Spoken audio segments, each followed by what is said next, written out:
John. Hello, this is John. Yes.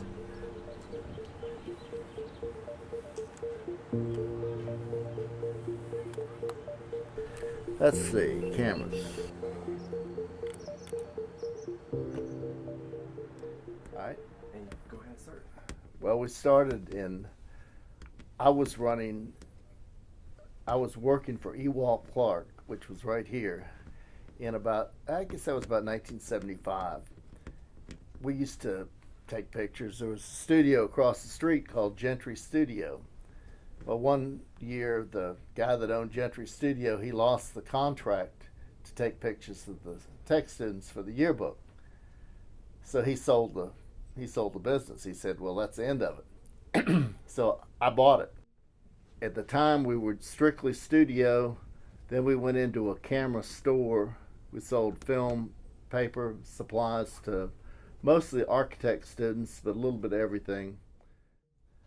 But films, it was about gone. I mean, about 10 years ago, 12 years ago, it really was about done. You were buying cameras, Hasselblads for $300. You're buying the Nikon Canons, the top of the line ones then for $50 or less. Before, you'd make a print. Today, 1 in 50,000 images is printed. 1 in 50,000. So, it's not, there just isn't that much of a market. Everybody looks at your pictures on Facebook or whatever, and, they're in the cloud. But I never quit selling film cameras. I've always sold them. I mean, film's coming back so strong, it's unreal. That's what we're talking about.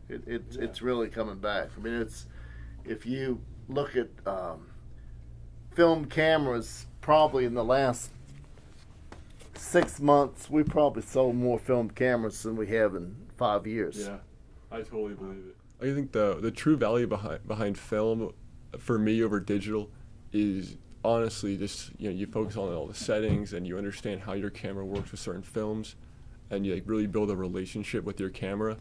I enjoy using film cameras because it gives you a whole different experience. You feel you have to slow down.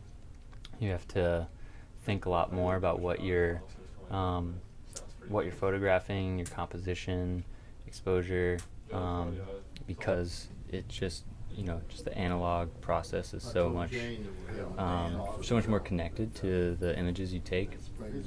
And using film kind of lets you get closer to your image and really think about it, really focus on it, from start to finish, and not so much with just taking a picture willy-nilly. So it's kind of nice to really have that connection to your art. I guess that's it.